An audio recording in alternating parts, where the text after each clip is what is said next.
Bismillahirrahmanirrahim. Hadirin sekalian, kita akan berbicara mengenai kalau bahasa kerennya itu nggih. Ini kalau bahasa keren ya. Insyaallah panjenengan nggih paham. Namanya itu mental health.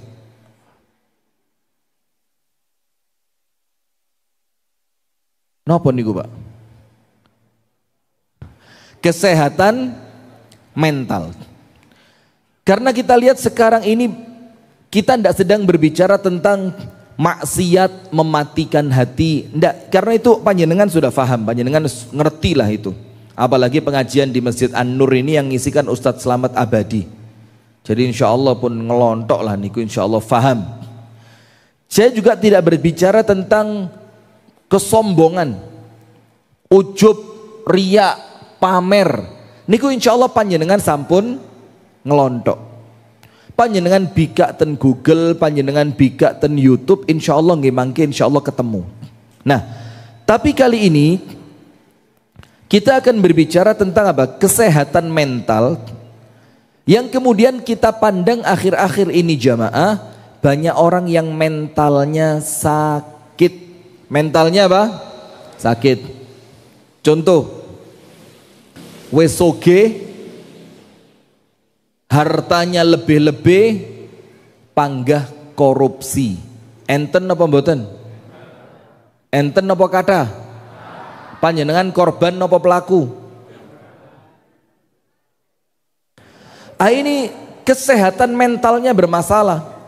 Wesoge duwe akeh, omahe megah, mobile mewah, pekerjaan juga mapan, rekening tebal, tapi masih kemalan korupsi, kemaruk. Uang aspal diambil. Enten boten? Uang pembangunan gorong-gorong diambil. Enten boten? Uang yang seharusnya untuk jamaah haji dapat kuota.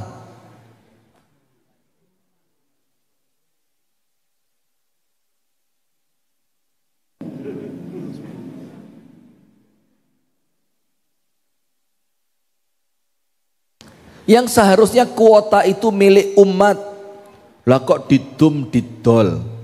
Ini yang sakit bukan akalnya, akalnya pinter Pak, bisa cari cara untuk memanipulasi.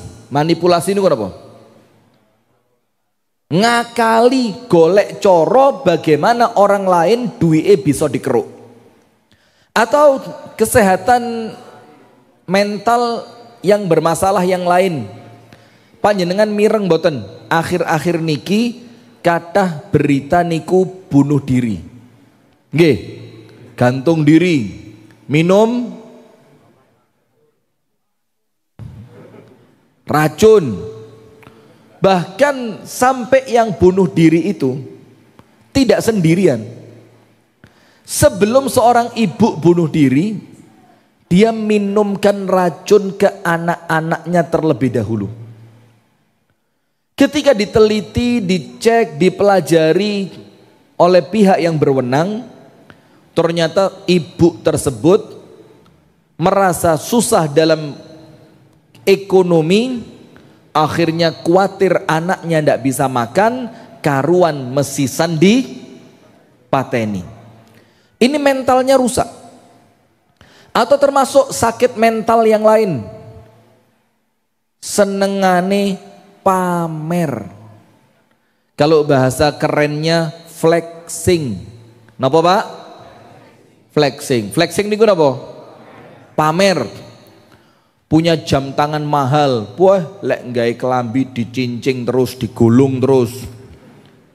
Cek jame ora ketutupan. Kemudian punya apa? Jam langge, jam niku wau jam. Selain jam apa? Gelang, nyindir ibu-ibu, nyindir ibu-ibu. Saya tidak ikut-ikut, saya tidak ikut-ikut. Saya ini pokok ustadz ibu-ibu pokoknya. Mboten usah khawatir Bu, tak belani. Niku lho Bu sing sanjang Bu sanes kula niku lho. MC ini niku wau lho Bu. Nah, misalkan ibu-ibu punya gelang baru. Waduh, beratnya emasnya 22 karat. Karena kalau 24 tidak bisa dipakai perhiasan, ya mbok ngerti lah, mosok ngone ra ngerti. Itu dikurangi mesti. Tujuannya apa? Biar sedikit keras, cek gak gampang melengkung. Kemudian ibu-ibu beli, beratnya gelang emas tadi itu 7,5 kilo. Sampai kayak orang main nge-gym angkat barbel 7,5 kilo. Mentang-mentang gelangnya baru, siapa yang mau tanya? Saya Ustaz. Diangkat sik tangani. Terus ndak ada angin, ndak ada hujan, yo ndak gatel, yo ndak panas, moro-moro garuk-garuk. Pamer, fleksi. Itu namanya orang yang mentalnya sakit. Termasuk panjenengan mboten usah kaget. Sakniki kata konten kreator yang kemudian yang dicari dari orang lain itu kesalahannya. Itu juga sakit mental itu. Nanti perlu kita bawa bareng-bareng. Kalau tidak bisa dibawa sukarela, kita paksa aja. Coba digeruduk itu, dipaksa gitu, diangkat bawa ke dokter spesialis jiwa. Itu kalau dalam istilah keren NPD, Narcissistic Personal Disorder. Serang ngerti blas Pak Kondangan, bingung. Apa itu? Narcissistic Personal Disorder. Itu orang yang terkesan kepingin dinomor satukan terus. Kalau ada sesuatu yang salah, dia tidak mau mengakui kesalahan tapi menyalahkan orang lain. Kalau ada sesuatu, dia melakukan yang namanya playing. Ngerti. Playing victim. Playing victim itu apa? Terkesan dia yang jadi korban padahal dia pelakunya. Itu NPD. Itu juga sakit mental. Nah sekarang ini jamaah, kalau kita mau rangkumkan, karena lemahnya iman, penyakit-penyakit mental itu muncul. Karena lemahnya apa? Iman. Karena imannya lemah, gemandul marang Gusti Allah lemah. Gemandul niku napa? Gondelan marang Gusti Allah lemah. Pemahaman tentang hidup setelah kematian yang lemah. Kemalan kemaruk dunyo yang menghinggapi manusia menjadikan mereka itu roto-roto kena penyakit mental. Padahal orang-orang yang beriman itu punya satu jargon di dalam tauhid. Di dalam apa Pak? Bu, ibu-ibu pundi? Ten nginggil. Masya Allah, moga-moga surganya juga dinginggil juga insya Allah. Amin.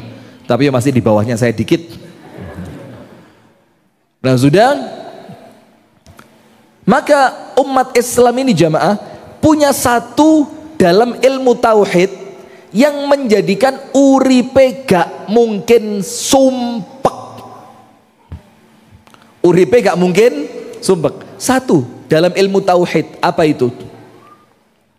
Ketika terjadi takdir yang tidak diinginkan, ketika terjadi sesuatu yang tidak kita harapkan, ketika muncul ketidakbaikan, ketika muncul sesuatu yang bikin Anda sedih, Anda susah, Anda merasa sempit, maka ucapannya orang beriman apa? Qadarullahu wa ma syaa fa'al. Ini merupakan ketetapan takdir dari Allah. Selesai. Qadarullah. Ini kersone Gusti Allah. Wa ma syaa, dan apapun yang Allah inginkan fa'al, pasti oleh Allah dilakukan. Nah maka ada ucapan dari Asy-Syaikh Mutawalli Asy-Sya'rawi. Gini. Tulis. Bikin quote. Bagus ini. Tidak saya baleni loh ini, pisan toi. Pasang telinga. Rekami pinter. Iya, daripada tulis ya, pasang kamera ke status WA.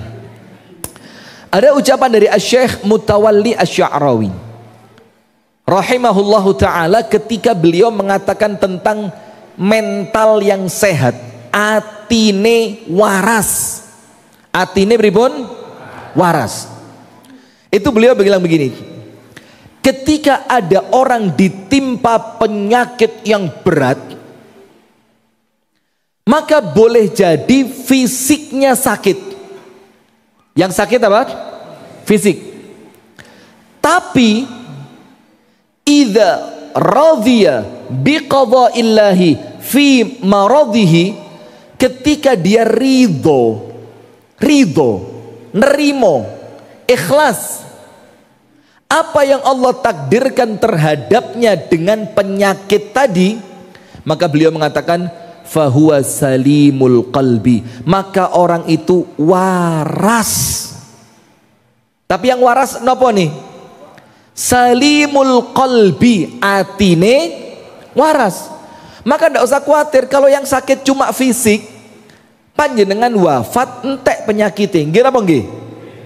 Tapi kalau yang sakit hati, sombong, ujub, pamer, yo titit siket panas, komat apa adzan? Baik ya, adzan dulu ya, nanti saya lanjutkan.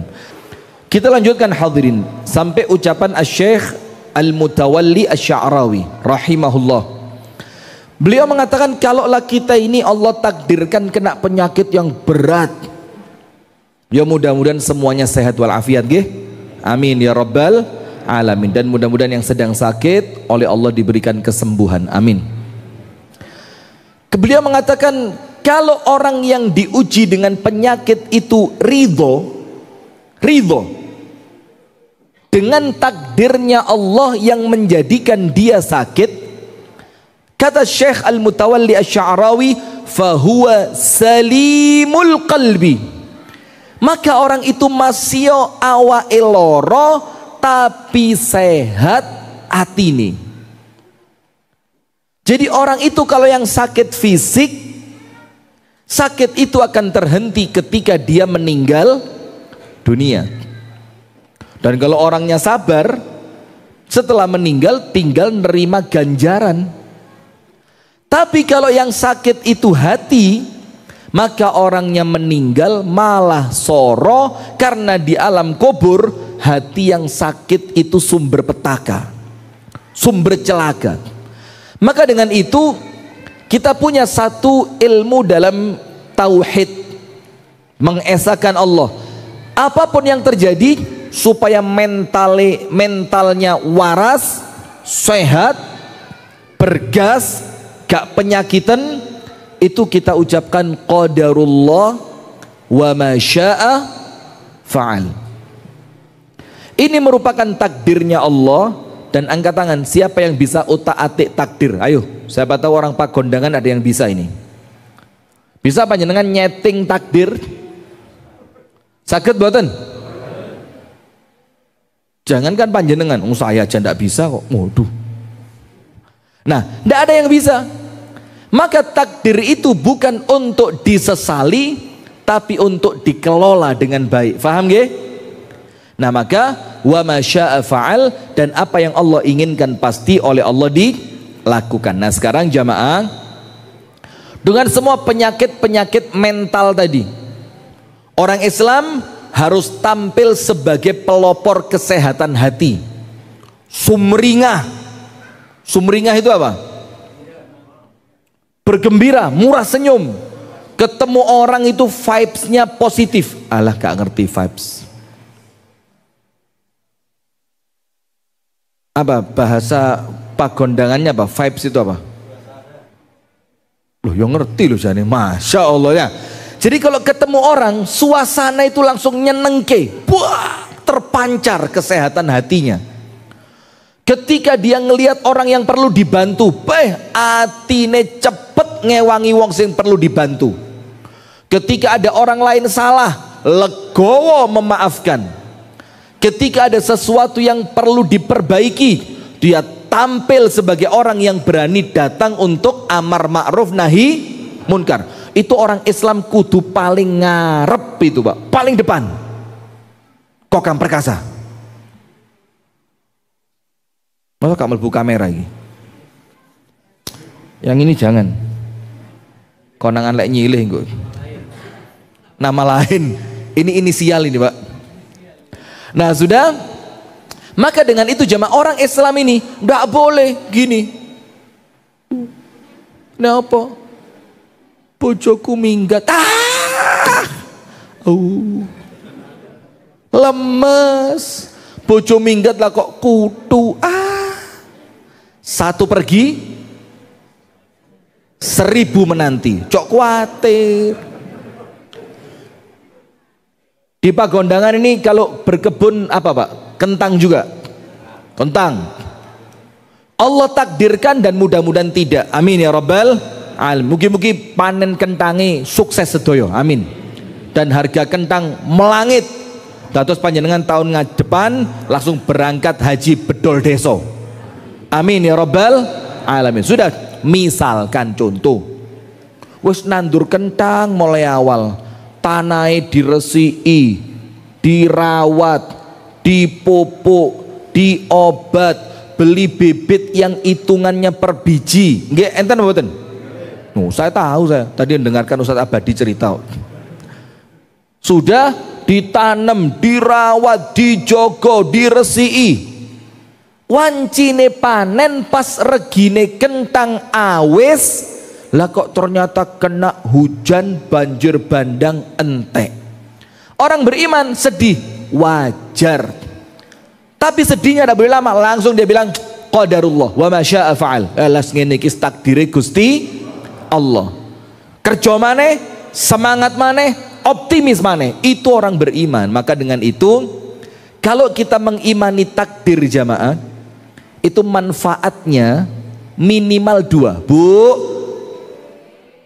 suami nikah lagi takdir napa mboten? Loh, dijawab sing kompak ngeten lho Bu. Ketika dengar berita suaminya nikah lagi, apa yang ibu-ibu ucapkan?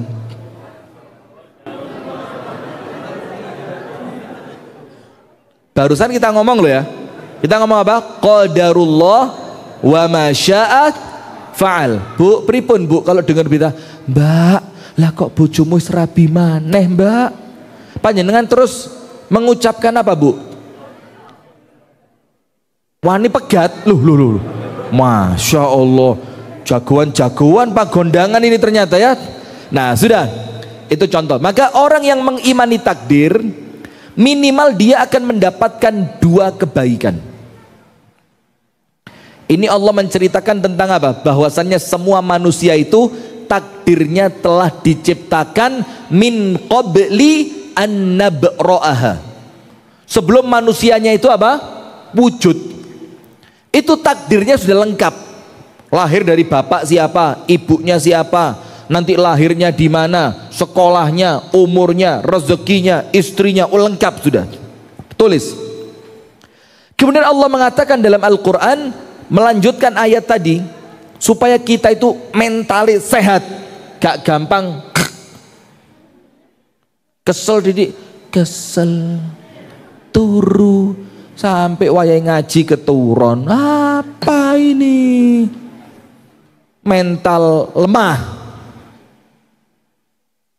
Mental lemah. Itu mbah-mbah itu semangat tuh, Masya Allah. Mbah, Yosua pinten Mbah panjenengan Mbah? 70 Mbah. Saya kira 41 Mbah. Masya Allah, masih sehat loh. Istri masih ada Mbah? Istri usia berapa? 37. Masya Allah, 70. Istri usia berapa Mbah? Pinten tahun kali panjenengan? Kinten mawon. Oh, sepantar nggih. Sebaya, seusia. Alhamdulillah, mugi-mugi pinaringan sehat, panjang umur, istiqomah, rumah tangganya bahagia, anak putu sedoyo kalian Gusti Allah dijogo. Amin ya Rabbal alamin. Nah, sudah, yang pertama apa keutamaannya?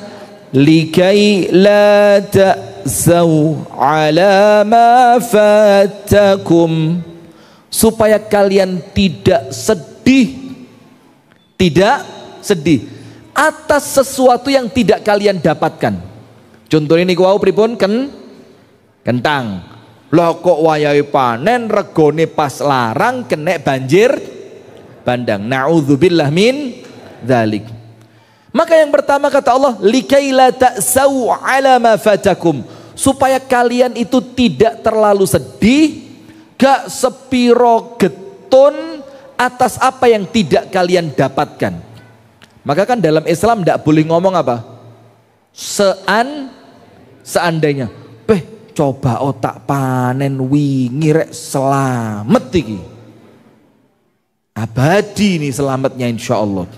Coba saya panen kemarin. Tidak boleh. Karena panjenengan ngomong coba tak panen wingi. Manfaat boten? Tidak ada manfaatnya. Malah damel ati panjenengan gelo.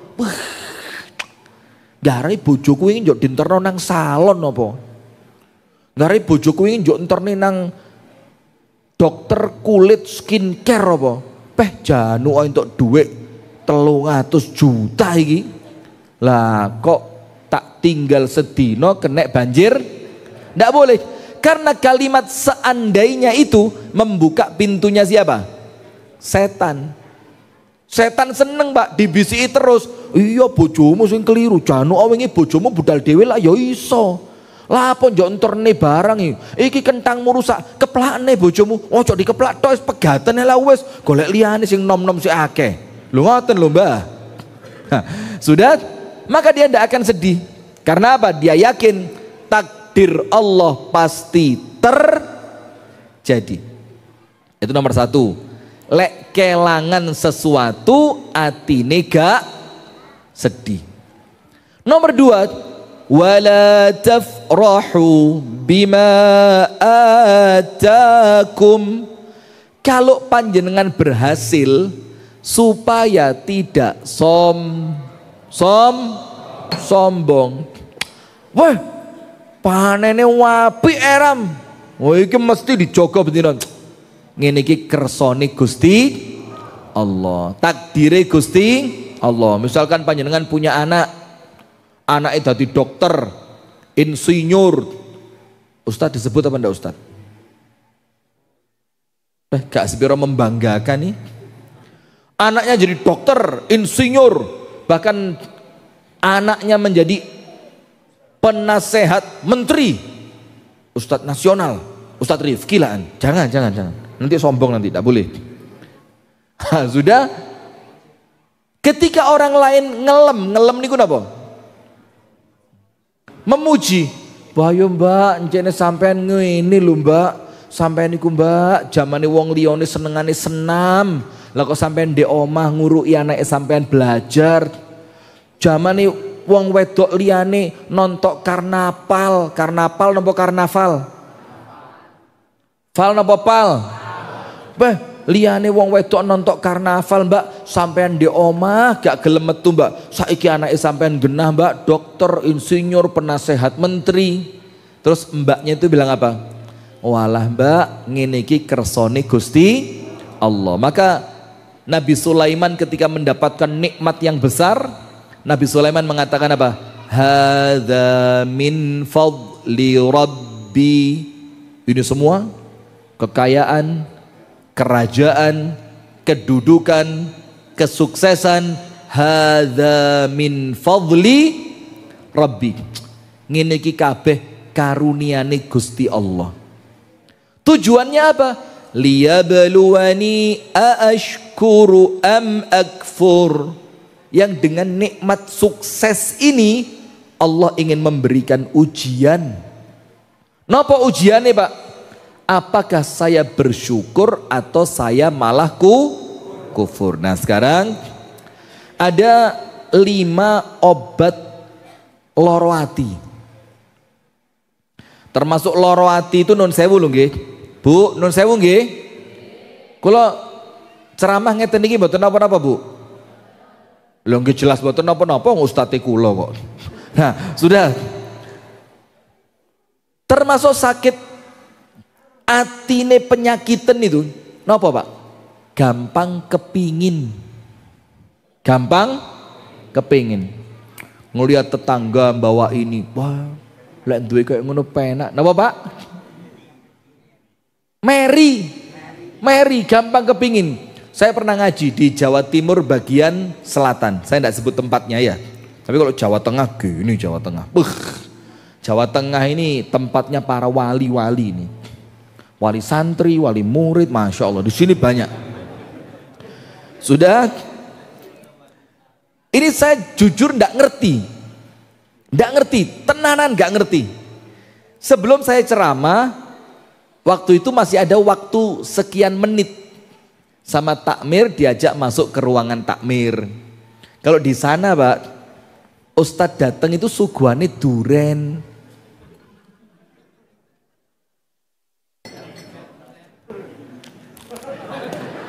Suguhannya apa? Duren. Wangsul niku Pak, digawani kentang niku, wih, saksakan. Niku wangsul saged didol niku. Niki panitia paham ya? Sukani kentang Pak. Sak niku pinten kilo biasanya sing 60 biasanya. Nah, 60 itu dikasih 4 biasanya. Oh itu banyak itu. Sudah ketika saya masuk ke ruang takmir niku kados Pak Ustadz ketua takmir wau Pak Ustadz hadirun. Itu ngomong, Ustadz titip materi setunggal. Kulo nggih biasa kan Ustadz dititipi materi kan nggih biasa. Biasanya nyindir jamaah sing lek teko nang masjid paling telat, mulia paling cepet. Ya itu urusannya takmir sama penceramah itu. Nah termasuk ini titipannya takmir tadi. Sudah dia bilang gini, Ustadz, mbok dieling nih jamaah niku Ustadz, lain ten nopo? Ngeten lho Ustadz. Ten ngriki Ustadz. Di sana itu jadi tempatnya banyak orang kerja ke luar negeri, Pak. Ada yang ke Taiwan, ada yang ke Hong Kong, ada yang ke Arab, macam-macam. Di daerah situ banyak. Ten ngriki Ustadz. Le enten tonggo tumbas motor NMAX. Niku tonggone tumbas paramek. Saya ndak ngerti nih, opo NMAX paramek. Apa ini maksudnya? Maka saya tanya, loh, kalau niki mboten dong belas ya Pak, pripun maksudnya nopo niku? Loh ngeten lho Ustaz. Ten ngriki niku Ustaz, lek enten tonggone sukses niku tonggo lintune niku meri. Mesti dituduh sing boten-boten dukun. Iki tuyule wis mlaku 3 wulan sing dhisik iki. Aku tahu petuk bengi-bengi bojone iku nunggoki lilin ngene lho. Sing lanang moro-moro bungkruk dadi babi. Namanya apa? Ngepet. Nah, macam-macam cerita itu. Nah, ini karena apa? Ini termasuk sakit hati, kepinginan. Jadi orang punya apa langsung meri. Nah, sekarang obatnya ada 5. Aplikatif. Aplikatif ini apa? Bisa langsung diamalkan. Tidak sekedar pada tataran teori. Karena kalau cuma teori nanti jadinya jarkoni. Napa jarkoni? Iso ujar raiso sinten niku? Pak Ustadz matur suwun. Masya Allah, panjenengan nggih jujur ram lho tiange. Ini yang bikin Pak Gondangan ngangeni ya lho. Wah, saya tanya sinten tiange jane lak nggih ngaku kula, lah kok malah Pak Ustad. Wis ndak apa-apa, wis ikhlas, wis atiku waras kok. Dari 5 ini semuanya aplikatif. Panjenengan mangke wangsul langsung saged resepe niku ditebus. Cek ndang waras. Semangat, ceria, bahagia, optimis, etos kerja tinggi. Cek semangat maneh. Ngelihat orang lain bahagia, panjenengan tumut bahagia. Ngelihat orang lain sedih, panjenengan ikut merasa sedih. Wah, nomor 1, ndang dituku resepnya nggih, tebus. Resep yang pertama, kun ahlal Quran. Kun ahlal Quran. Jadilah ahli Quran. Ahli Quran niku Bapak Ibu ingkang minulya, bukan kemudian ahli secara ilmu Quran, pakar, profesor Al-Quran, doktor Al-Quran, peneliti kisah dalam Al-Quran. Bukan itu. Maksudnya ahlul Quran itu adalah panjenengan niku kalian Al-Quran konco akrab. Di mana panjenengan berada, di situ entah Quran dibaca, atau Quran dipelajari, atau Quran dihafalkan, atau disetorkan, itu akrab kalian panjenengan. Dados tiang niku ningali panjenengan. Ini loh settingannya repot. Kalau dari awal settingan bahasa Jawa sampai akhir Jawa terus. Padahal saya berharap tadi saya campur Inggris sedikit itu loh. Cek ketok keren, tapi kadung settingan Jawa ini. Ini balik mode pabrik susah. Maka nanti ketika panjenengan niku ketinggal ten pundi mawon, maka orang lain yang meningali panjenengan, ngerti orang lain yang meningali itu apa?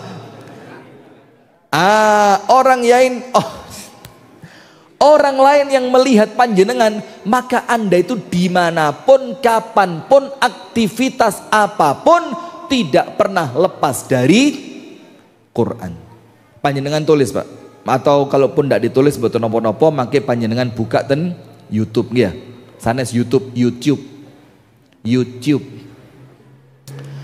Ahli Quran itu Pak, orang yang akrab dengan Al-Quran. Kalau bahasa Indonesia tekstual, artinya apa? Dulure Quran. Dulure Quran. Itu kriterianya ada 5. Saya cepat. Nomor 1, tahsinu tilawatihi, belajar membaca Quran. Nomor 1 apa? Belajar. Maka bapak-bapak, ibu-ibu yang usianya sudah sepuh, dereng saged maos Al-Quran, boten usah isin. Isin niku panjenengan boten saged maos Quran, terus panjenengan boten kepingin belajar, itu isin-isini. Tapi selama panjenengan kepingin pinter baca Quran, belajar. Putune pinter ngaji diceluk, le rini oleh uro ono mbahmu moco Quran. Atau kalau ndak seperti itu, usul sama takmir Masjid An-Nur Pagondangan, Bapak Hadirun. Tanya sama beliau, ayo Pak Hadirun, nggak belajar membaca Quran khusus lansia. Khusus lansia yang usianya mungkin di atas 50, 52, 55, 60, 80, 130, 150. Wah, 150 tahun. Entek nyawone ya. Supaya apa? Orang itu tidak malu belajar nomor 1. Jadi mau belajar membaca Quran. Kalau sudah bisa membaca, maka apa? Nomor 2, banyak membaca. Nomor 1 belajar, nomor 2 banyak membaca. Terus kalau pengen jadi ahlul Quran, itu bukan cuma lek kober. Ngertos lek kober? Apa lek kober itu? Kalau sempat, tapi menyempatkan diri untuk baca Quran. Diakei lek moco sehari 1 juz, ada yang sehari 3 juz. Sekarang ada program khatam Quran per 10 hari. Berarti sehari berapa juz? 3 juz. Itu ada komunitasnya. Nomor 2, banyak membaca. Nomor 3, menghafalkan. Latihan hafalan. Dados panjenengan lek salat niku, lek ngimami salat, lek salat piyambak tahajud niku sing diwaca mboten namung trikul mawon. Trikul ketambahan setunggal kul, ketambahan inna a'toina. Trikul napa? Kulhu, kul a'udzu birabbil falaq, kul a'udzu birabbin nas. Ketambahan setunggal kul. Kul ya ayyuhal kafirun ketambahan inna a'toina, muter limo gelibet kul maneh.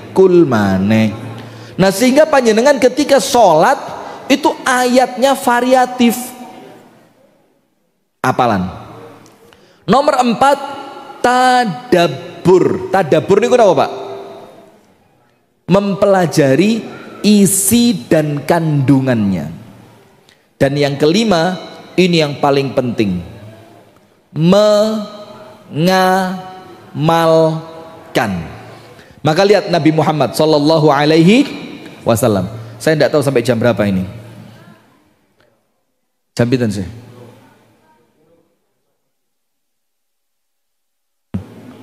Oh sekarang aja.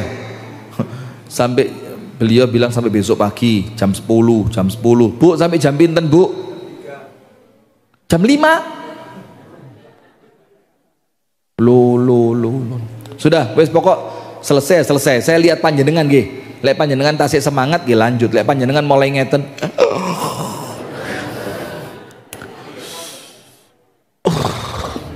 Kalau sudah gini ya suwaya mandek berarti. Panjenengan lihat Nabi Muhammad Sallallahu Alaihi Wasallam. Ketika ibunda Aisyah radhiyallahu anha ditanya oleh para sahabat, ibunda Aisyah, ceritakno kepada kami ini pripun akhlake kanjeng Nabi. Akhlaknya seperti apa? Kata ibunda Aisyah, iki lek tak ceritakno situk-situk gak mari-mari. Singkat, padat, jelas. Napa? Kana sallallahu alaihi wasallam khuluquhul Qur'an. Akhlake kanjeng Nabi itulah Al-Qur'an. Umar bin Al-Khattab, tahu Umar bin Khattab? Jangankan menungso Pak, setan niku kalau ada Umar lewat di suatu gang, setan lah kok kate papasan, apa yang dilakukan setan? Ngalih wis jare setane, timbang papasan be Umar keweden karuan ngalih. Niku setan takut kepada Sayyiduna Umar, dan itu sabda Nabi Muhammad Sallallahu Alaihi Wasallam. Itu pernah suatu hari Bilal bin Rabah, panjenengan semerep nggih Bilal nggih, muadzinnya Nabi Muhammad.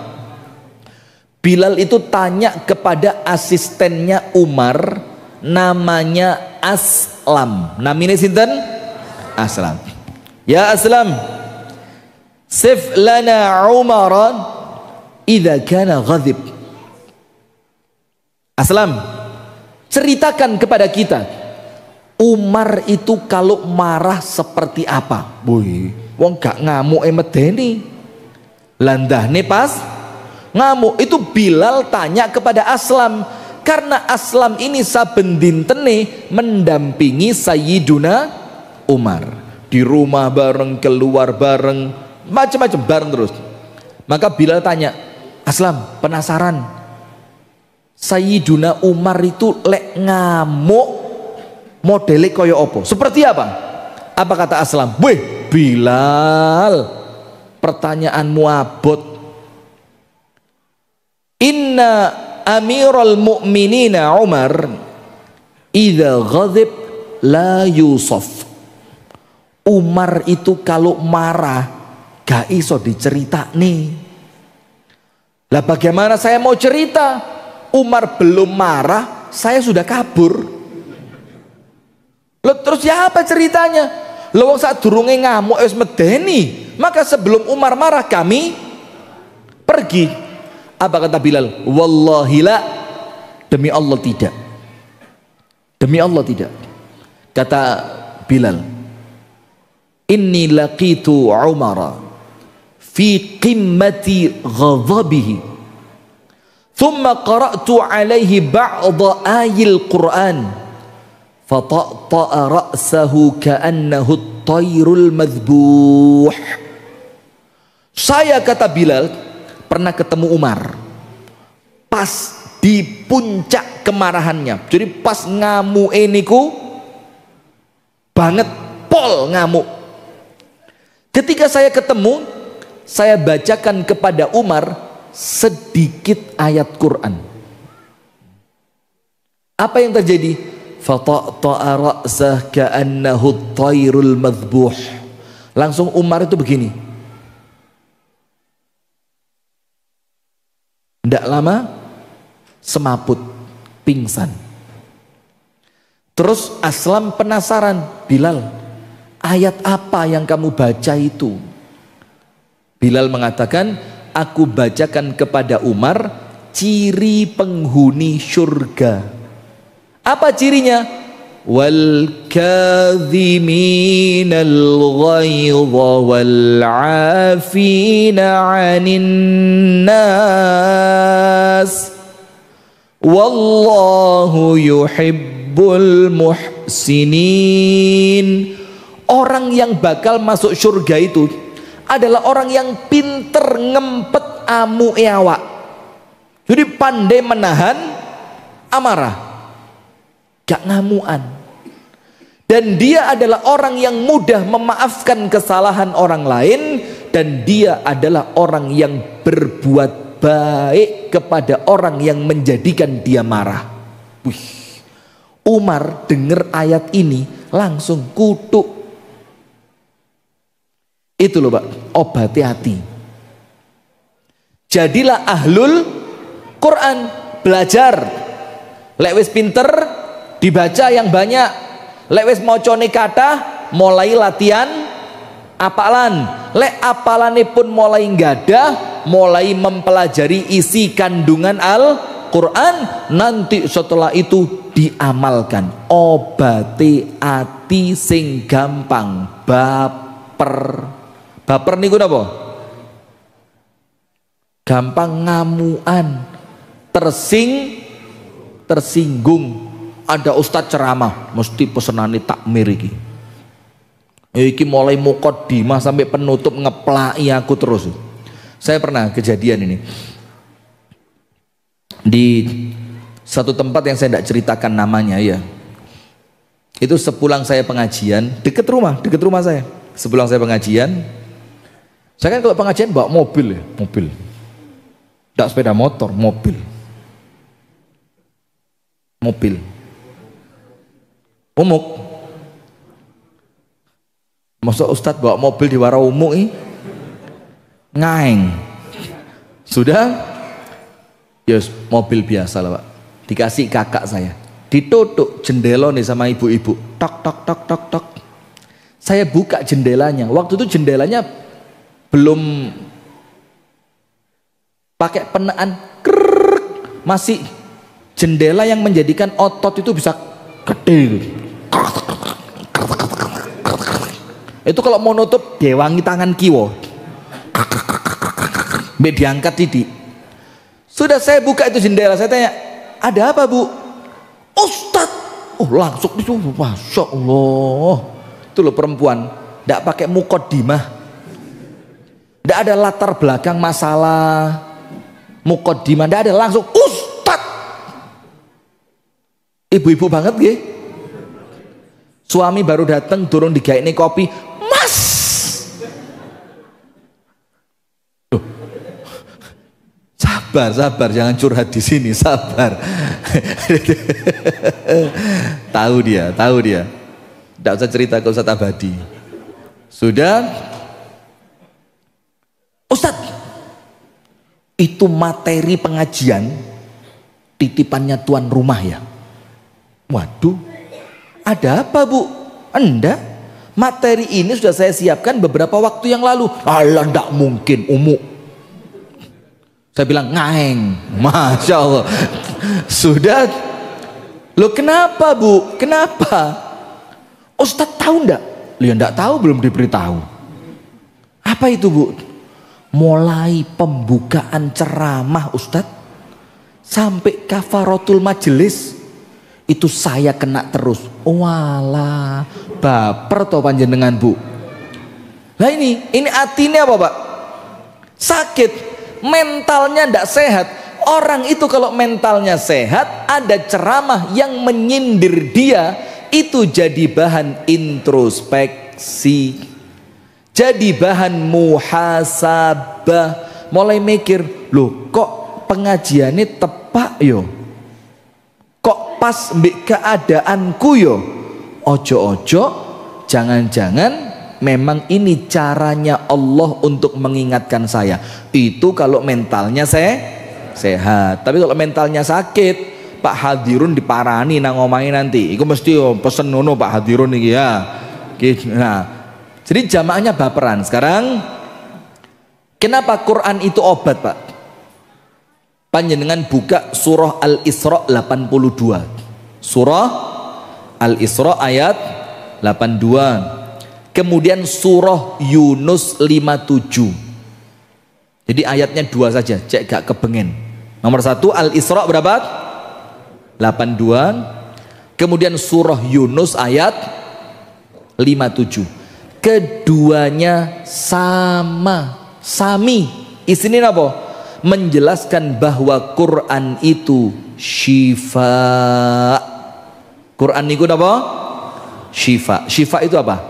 Obat. Ada satu cerita. Panjenengan buka di kitab Ad-Da wad Dawa punya Ibnul Qayyim. Ada kitabnya Ibnul Qayyim, judulnya apa? Ad-Da wad Dawa, penyakit dan obatnya. Ibnul Qayyim cerita, dulu saya berangkat ke Mekah. Sampai Mekah awakku loro, ndak ketemu dokter, ndak ketemu obat. Maka aku mengobati diriku sendiri dengan apa? Aku ambil air Zam-Zam.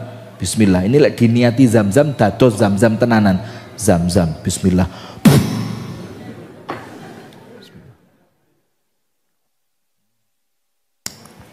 Nanti setelah saya pulang didum sing rotong nggih. Sing rotong betul rebutan. Sak sendok insyaallah barokai.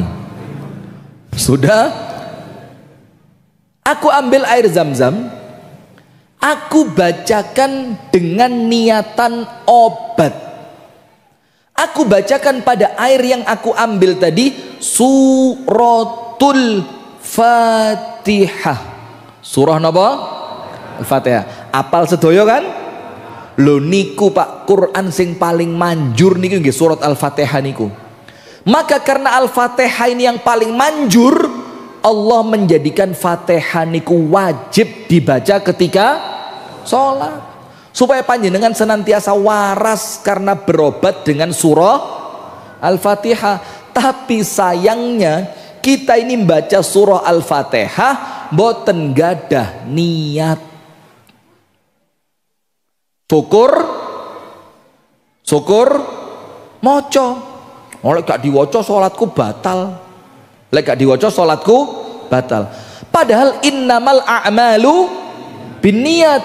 Kalau panjenengan salat terus panjenengan mikir aku kok maca surat Al-Fatihah, maka bagaimana? Gusti Allah, tak niati Al-Fatihah yang saya baca itu ya Allah, kalau saya sakit jadi penyembuh, kalau saya ada masalah jadi obatnya, kalau saya ada keinginan menjadi pendorongnya, kalau saya punya sesuatu yang kurang baik menjadi penawarnya.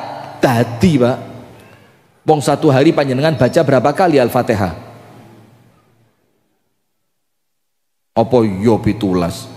Wong kadang-kadang beduk mbek asar ora salat kok. Kadang-kadang salatnya namung maghrib, isya, subuh nggih kan? Ngaku, loh nggih. Memalukan pagondangan panjenengan. Sudah. Maka kalau panjenengan niatkan Al-Fatihah itu untuk obat, ya waras tenanan. Maka Ibnul Qayyim bilang apa? Qadarullah dengan surah Al-Fatihah tadi waras. Maka setiap ada orang yang datang minta resep obat, tak resepi, ambillah air putih,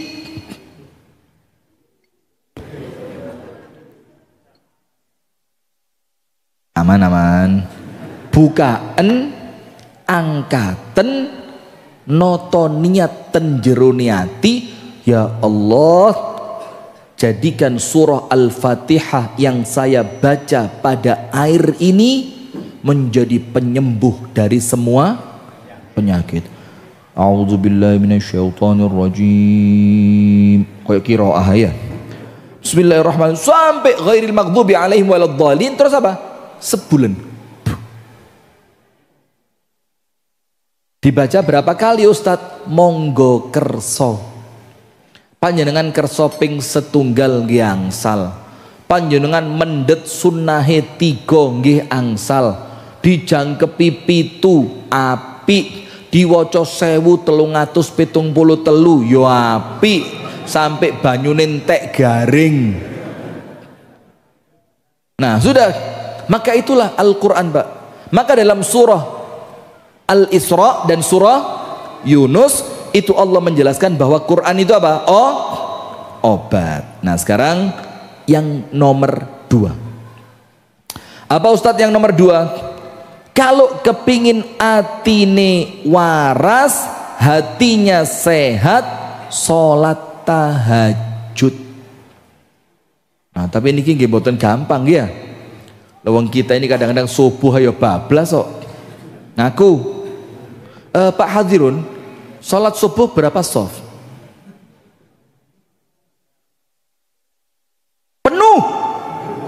Penuh dengan malaikat-malaikat Allah. Sholat subuh berapa shaf? 5 shaf? Bagus loh, Masya Allah. Al-Hasbi lo 2 gak jangkep kadang-kadang. Al-Hasbi berapa? Iya putra. 3 shaf? Putri 4. Oh iya, putri kotake cilik. Yang putra tadi loh 3 shaf ya. Alhamdulillah. Karena Al-Hasbi ini masjidnya apa?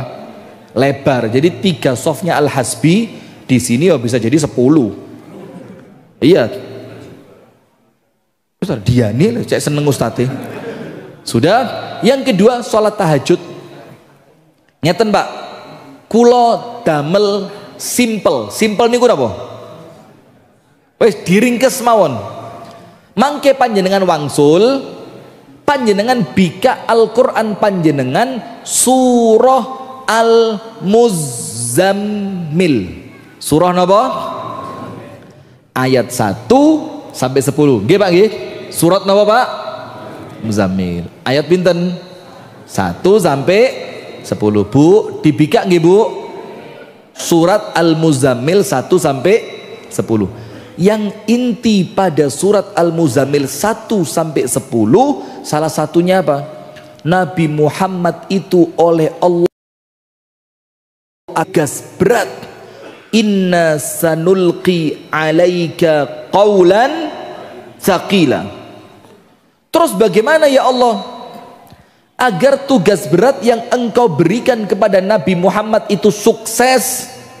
Oleh Allah disuruh apa? Ya ayyuhal muzammil. Apa perintahnya? Qumil laila illa qalila nisfahu awinqus minhu qalila awzid alaihi warattilil qur'ana tartila inna sanulqi alaika qawlan tsaqila. Oleh Allah diken sholat tahajud. Kenapa begitu? Yang pertama, karena waktu itu sholat fardu yang 5 belum diwajibkan. Nggih napa nggih? Karena sholat fardu itu wajibnya kapan? Alah. Setelah balik, mah jawabannya lo api eram. Kapan diwajibkan? Setelah balik. Pak kondangan out of the box. Ya semua Pak setelah balik Pak. Maksudnya setelah kisah apa? Isra wal Mi'raj. Baru wajib sholat. Dan panjenengan tahu Pak, sholat itu Allah wajibkan. Salah satu rentetan peristiwanya, alah ini saya khawatir kok kaboten nih, enggak ya? Salah satu apa? Rentetan peristiwanya itu Nabi Muhammad menghadapi yang namanya Amul Huzni, tahun yang penuh dengan kesedihan. Kenapa? dua orang yang paling dicintai, yang dua orang ini paling berjasa dalam dakwahnya Nabi Muhammad, itu wafat dalam waktu berdekatan. Sinten? Sinten? Ah ya sabot balik niku wau lenggara iki ya. Yang pertama Sayyidah Khadijah, istri tercintanya Kanjeng Nabi. Nomor dua siapa? Pamannya yang bernama Abu. Karena Allah tahu ini sedih lek gak ditulungi sholat gak bakal hilang, maka oleh Allah Nabi Muhammad yang sedang sedih diundang ke langit. Cek. Pulang disukani oleh-oleh. Napa oleh-oleh? Kentang. Nah niku lah ustad mangke pripun. Jadi swidak kilo ping papat. Dadosnya pinten? 240. Lek di duit ini pinten niku, Pak? Lumayan. Niku daripada kentangnya abot duwike mawon. Astagfirullahaladzim. Sudah lanjut. Maka Allah tahu ini sedih Nabi Muhammad ini, sampai tahunnya dibilang tahun yang penuh dengan kesedihan. Bagaimana caranya biar sedihnya cepat luntur? Dikengken sholat. Nah, kalau tahajud tadi secara khusus itu adalah untuk menguatkan mental. Menguatkan apa? Mental. Maka orang yang tahajudnya ajek, gak gampang ceklek. Panjenengan pegang omongan saya. Orang yang tahajudnya ajek, ajek itu istiqomah, rutin, kontinu, ratau pedot, maka orangnya gak gampang ceklek. Nah sekarang panjenengan buka surah Al-Isra ayat 79. Surah apa bu? Bu. Surah apa bu? Ayat pinter, anur pagondangan, masya Allah. Apa ayatnya? Allah berfirman, wa minal laili fatahajjad bihi nafilatan lak asa an yab'athaka rabbuka maqaman mahmuda. Dan di sebagian waktu malam, Allah nyuruhnya ndak semuanya loh Pak, alah setitik ae di sebagian waktu malam, tapi istiqomah. Sholatlah engkau tahajud sebagai apa? Ibadah nafilah. Nafilah niku artosipun apa? Tambahan. Tujuannya apa ya Allah?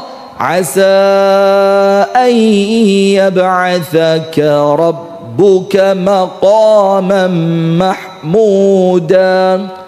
Dengan tahajud tadi Allah akan memberikan kepadamu posisi yang terpuji. Nggak harus jadi presiden, nggak. Karena jadi presiden gak mesti terpuji. Nggak.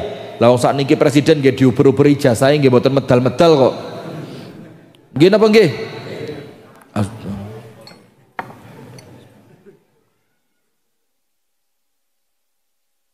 Yang penting apapun posisi panjenengan terpuji, diregani mek menungso. Panjenengan itu tidak diremehkan oleh manusia. Nah, maka tahajud ini Pak menjadikan panjenengan itu senantiasa dikontrol kalian Gusti Allah. Dados tiang ingkang ajek salat tahajud niku kalian Gusti Allah tangane dituntun. Ngene lho Le. Ojo ngene Le. Ayo Le sing jujur, ojo ngapusi, jangan bohong. Ayo Rono, bojomu paranono jaluk sepuro, mosok mari ditinggal rabi maneh gak dijak ngomong. Nah, begitu dituntun sama Allah. Kenapa? Dengerin. Ini ucapan Syekh Saleh Al-Maghamisi. Saleh Al-Maghamisi, Imam Masjid Quba Madinah, ngomong begini, apabila Allah ingin menghinakan seorang manusia, ingin menjadikan seorang manusia itu apa? Hina. Hina itu apa? Awon, dinyek wong, dipaido dengan paido hasanah. Kok paido hasanah? Mau idhoh ya? Dipaido. Ketika Allah akan menghinakan seorang manusia, Allah ingin menjadikan dia gagal, Allah ingin menjadikan dia kecewa, Allah ingin menjadikan dia dikhianati, Allah ingin menjadikan dia orang yang tercela. Maka apa kata Syekh Maghomisi? Tidak mungkin dibangunkan untuk tahajud. Sebaliknya, ra'san alal aqib, sakwali'e, ketika panjenengan oleh Allah dibangunkan sholat tahajud, yakin tidak mungkin tidak, besok harinya panjenengan pasti dimuliakan sama Allah. Karena tidak nyambung, Mbak. Coba radio niku kemeresek, gak pas, lek muter gelombang, tidak pas, itu tidak masuk akal. Orang yang oleh Allah dibangunkan tahajud, ternyata besoknya orangnya celaka, itu mboten connect. Tidak connect dengan apa? Dengan surah Al-Isra ayat 79. Karena tadi Allah katakan tahajud itu menjadikan panjenengan mulia dunia, mulia akhirat. Tapi ingat, tata cara sholat tahajud ada 4. Nomor 1, habis isya secara langsung. Niku namine nggih sanes tahajud jane, tapi menutup ibadah sebelum tidur dengan sholat witir. Nomor 2, bukan setelah isya langsung. Nomor 2 apa? Sakderenge tilem. Dados panjenengan sakderenge tilem, panjenengan melebet ten kamar mandi, resik-resik, wudu, sikat gigi, ganti pakaian yang bersih, panjenengan gelar sajadah, terus panjenengan ngadep ten ngarsane Gusti Allah, panjenengan witir 3 rakaat. Cara yang keberapa? 2. Panjenengan yang mana, Pak? Ba'dal isya atau sebelum tidur? Napa gak belas?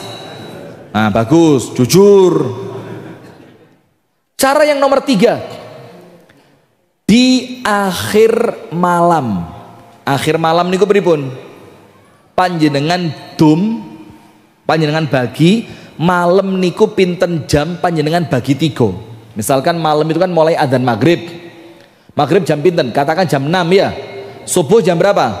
Jam 4, 7, 8, 9, 10, 11, 12, 1, 2, 3, 4. Berapa jam? 10. 10 panjenengan 3. Maka 10 dibagi 3 berapa? Katakanlah 3 jam. Wes gampang biar 3 jam. Maka 3 jam sebelum subuh itu artinya sepertiga malam yang terakhir. 3 jam sebelum subuh. Berarti mulai jam 1, jam 2, 1. Mulai 1, 2, 3. Karena 4-nya apa? Subuh. Nah, maka mulai 1 sampai menjelang subuh itulah sepertiga malam terakhir. Itu cara yang nomor 3, di akhir malam sakderenge adzan subuh. Yang terakhir ini yang paling afdol. Apa coba yang paling afdol? Ustadz, bukannya yang paling afdol itu sepertiga malam terakhir? Afdol, tapi bukan yang paling afdol. Ini penjelasan dari Asy-Syaikh Abdussalam Asy-Syuwair alal madhab al-Imam Ahmad. Beliau mengatakan yang paling afdol nomor 4. Apa itu?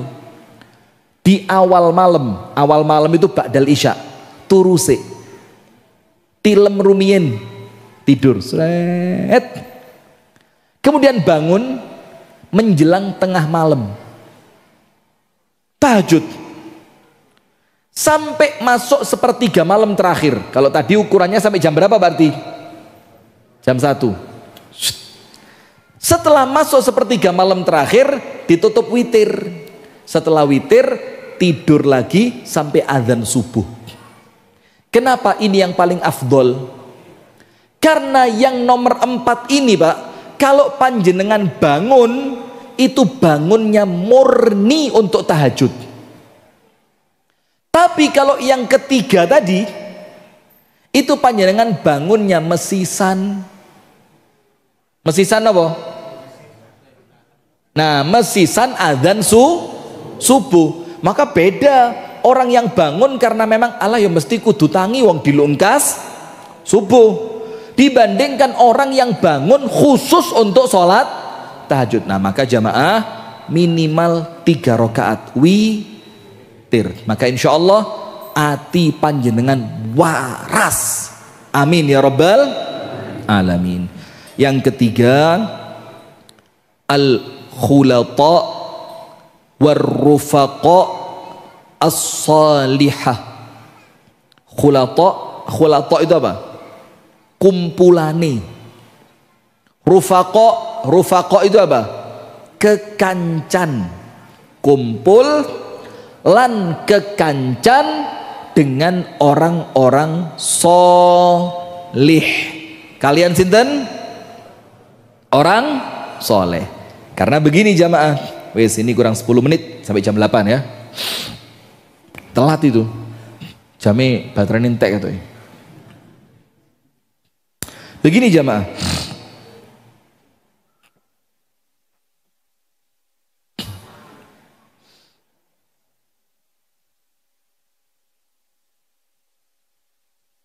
Apa ya? Sudah mau ngerekam lah kok Ustadznya bingung. Berteman dengan orang solih. Begini perhatikan. Lali pleng, hilang lang. Berteman dengan orang soleh itu saya loncati dulu ya. Nanti mudah-mudahan ingat saya. Tapi sudah lupa tadi. Tapi insya Allah ingat lagi. Panjenengan tahu Nabi Muhammad dalam surah Kahfi. Dalam surah apa? Kahfi. Oleh Allah diperintah untuk apa? Wasbir nafsaka ma'al ladzina yad'una rabbahum bil ghadati wal 'ashyi yuriduna wajha. Wahai Muhammad, sing sabar. Untuk apa? Duduk bersama orang-orang yang soleh. Sekarang saya mau tanya, manusia paling soleh sedunia siapa? Siapa? Jelas Nabi Muhammad. Loh, mosok tiang pagondangan? Nabi Muhammad manusia paling soleh. Itu pun disuruh ngumpuli orang soleh. Karena apa? Kesolihan itu nular. Pripun? Kesolihan itu nular. Nah, ini saya ingat sekarang yang tadi. Maka kalau dalam syair Jawa, tombo ati, angel Muhammadiyah ndak kompak like gini-ginian ini, serai ora tau pujian no. Ya ora tau melu solu yang ini. Sudah. Maka begini, tombo ati iku ono 5 perkara. Nomor 1, 2, 3, 4, 5. Salah satu di antara 5 itu apa? Wong kang soleh kumpulono. Sinten wong kang soleh niku? Nggih Ustaz Slamet Abadi niki. Itu kalau kumpul dengan mereka, soleh nular. Solehnya apa? Nular. Maka lihat ayatnya At-Taubah 119. Berteman dengan orang soleh. Surat napa? At-Taubah. Ayatnya pinten? 119. Ya ayyuhalladzina amanu taqullah. Wahai orang yang beriman, bertakwalah kalian kepada Allah. Kemudian apa? Wa kunu ma'as shadiqin. Dan berkumpullah kalian, bertemanlah kalian, kumpulono orang-orang yang sodikin. Pak Sodikin enten? Pak Dikin? Bersama orang-orang sodikin. Sodikin itu sifat orang-orang yang tidak pernah jelek, gak tahu jahat, gak tahu ngapusi, gak tahu belenjani. Wa kunu ma'as shadiqin, oleh Allah diperintahkan kumpul bersama orang soleh. Insya Allah hati ini waras. Keempat, saya singkat, kathratu as-saumi, banyak saum nopo saum, siam nopo puasa.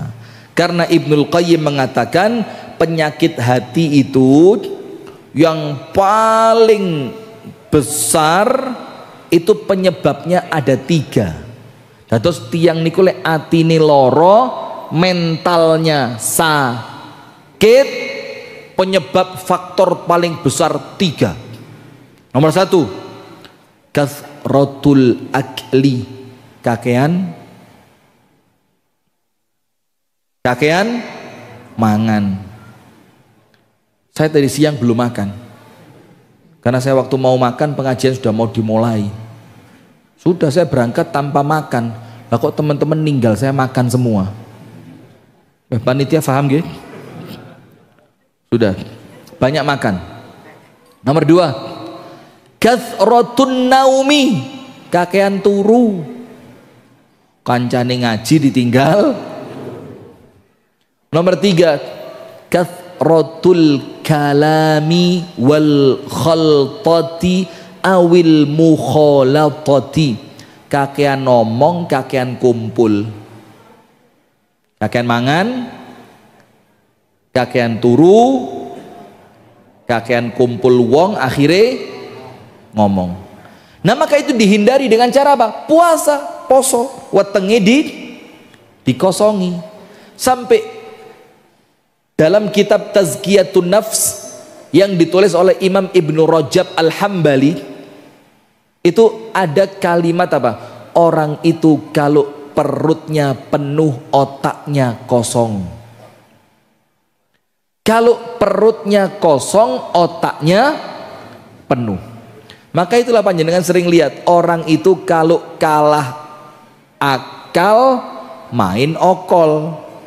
Lek akali kalah, mainnya apa? Okol. Itu biasanya ininya apa? Lemah, kosong. Macam-macam sebabnya. Ya entah mari diamuk bojone apa ya apa sudah paham.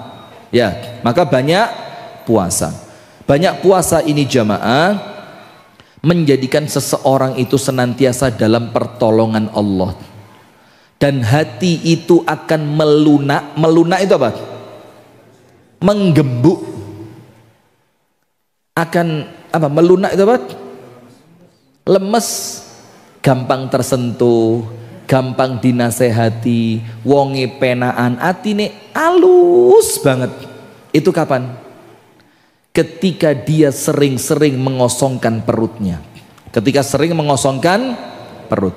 Maka ulama zaman dulu ngasah basiroh dengan 2 hal.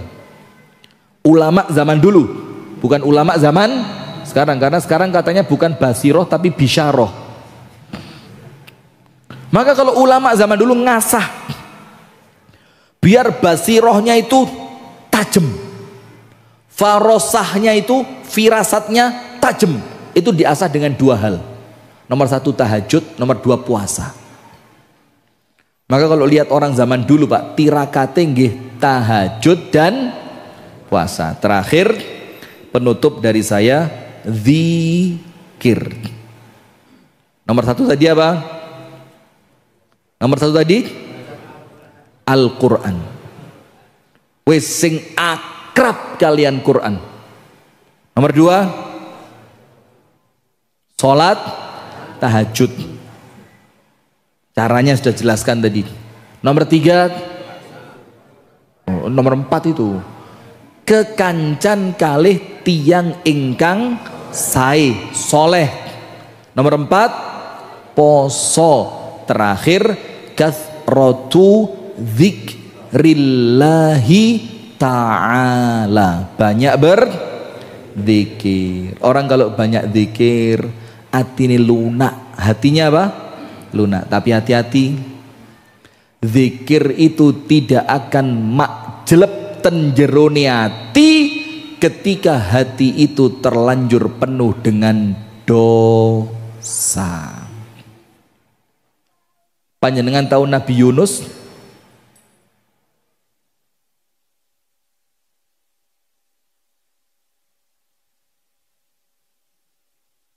Angel, bingung wis.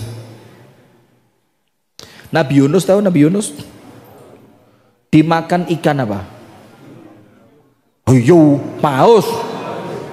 Hiu ya buyar pak, paus. Masuk dalam perutnya ikan paus. Rongga perutnya itu sebesar itu loh, lengkungannya itu panggilannya itu. Lengkungannya masjid yang kanan atau kiri itu, munu gede. Dibawa masuk ke dalam laut. Ayatnya mengatakan fi dzulumatin thalath. Nabi Yunus ditutupi 3 kegelapan rangkep double. Nomor 1, gelapnya malam karena Nabi Yunus itu ditelannya di waktu malam. Nomor 2, gelapnya dasar lautan. Nomor 3, gelapnya perut ikan paus. Tapi lihat dahsyatnya zikir. Nabi Yunus dalam perut ikan paus mengucapkan la ilaha illa anta subhanaka inni kuntu minadh zalimin. Ya Allah, hamba ngaku ya Allah tidak ada yang berhak diibadahi kecuali Engkau, dan hamba ngaku hamba termasuk orang yang zalim. Dibaca terus la ilaha illa anta subhanaka inni kuntu minadh zalimin. Sampai dalam hadis dikatakan apa? Kalau ada orang kesusahan, baca zikirnya Nabi Yunus hilang susah. Tapi hati-hati, zikire melbu ten jerone ati. Lek zikir wiritan lambe yo manuk beo nggih saged. Assalamualaikum. Assalamualaikum. Assalamualaikum. Selamat pagi tuan. Selamat pagi tuan. Iku lek wonge apik, lek wonge elek diuruki meso. Ada tamu datang dipisui. Tuan rumah kurang ajar. Ternyata apa? Burung. Nah, ketika Nabi Yunus mengucapkan la ilaha illa anta subhanaka inni kuntu minadh zalimin, malaikat yang di langit pak gempar. Itu zikirnya Nabi Yunus itu terdengar seperti sound horeg, bung bung bung bung bung bung. Jadi malaikat itu kayak kaget, langsung. Jawa Tengah tidak ada sound horeg ya? Nanti saya kirimi dari Jawa Timur ya, insya Allah.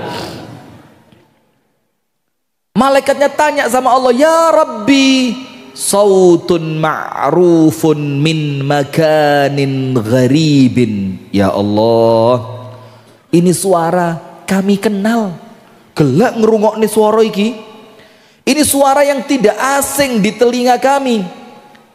Tapi ya Allah, min makanin gharib, tapi yang jadi masalah ya Allah, suara ini keluarnya dari tempat yang asing, bukan tempat yang biasanya ya Allah. Maka malaikat itu bingung, lah terus pripun ini, carinya di mana? Lawang ini kita tidak pernah tahu tempatnya di mana. Dalam keadaan kita tahu, ternyata ini suara adalah suara yang sering kita dengar. Oleh Allah akhirnya malaikat yang bingung tadi itu oleh Allah diperintah, ya wis malaikat cari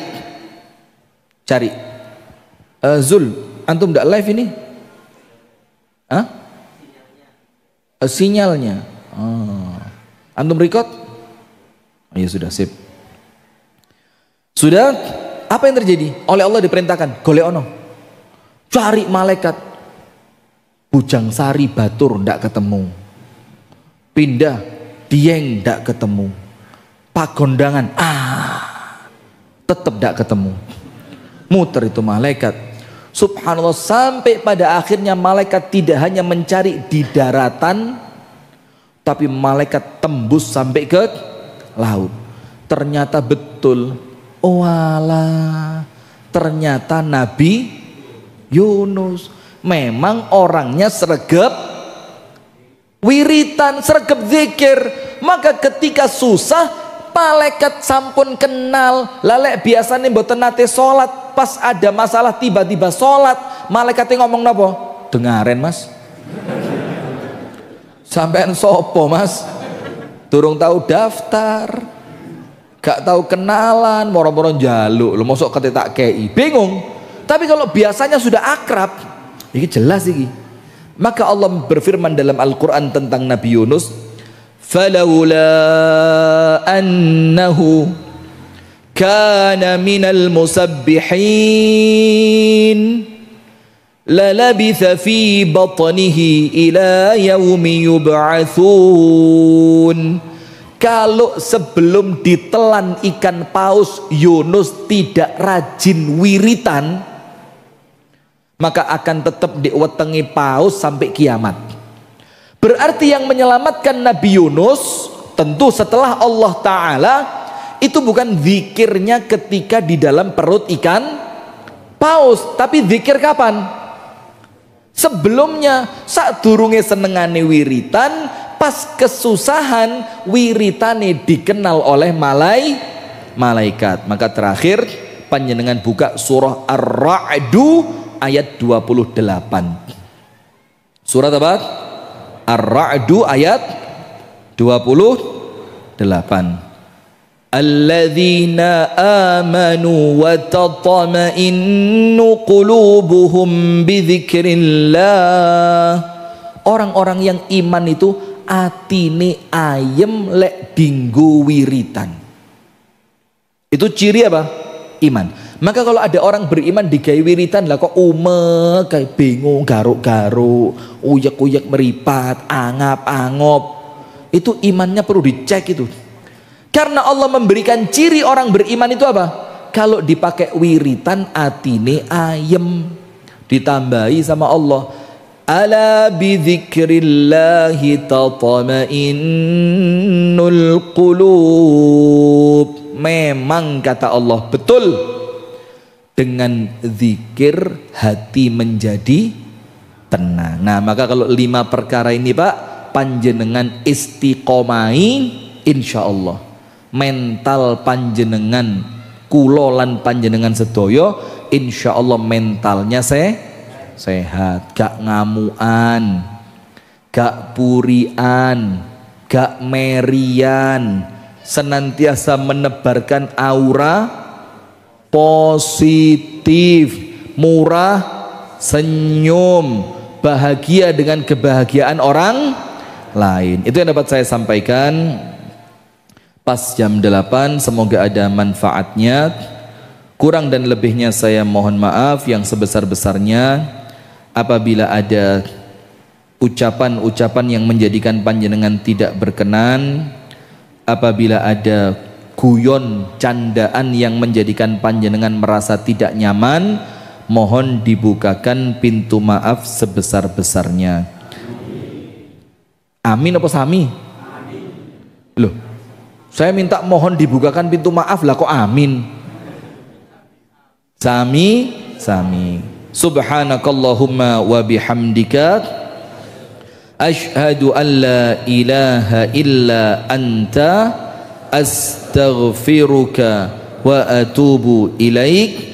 Assalamualaikum warahmatullahi wabarakatuh.